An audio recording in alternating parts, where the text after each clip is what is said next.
Wagah borders पर rangers के जवानों की परेड देखने पहुंचे आमिर खान अपनी अहलिया के हमरा। दुश्मन की आंखों में आंखें डालकर जवानों का जज्बा देखा और परेड को भरपूर एंजॉय किया।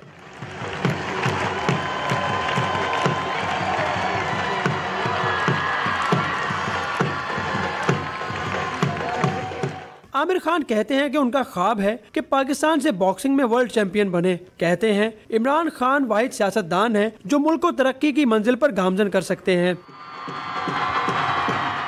I think Imran Khan is one of the best people for Pakistan, or number one. I think he is one of the best guys, and he will definitely take Pakistan forward. The army, the Rangers are doing a great job also, but for politics, I think Imran Khan is one of the best guys we can say we can pick to go in Pakistan, because he is an honest guy, and I've known him a very long time, and I really believe that he will take Pakistan to a different level, and that's what we need.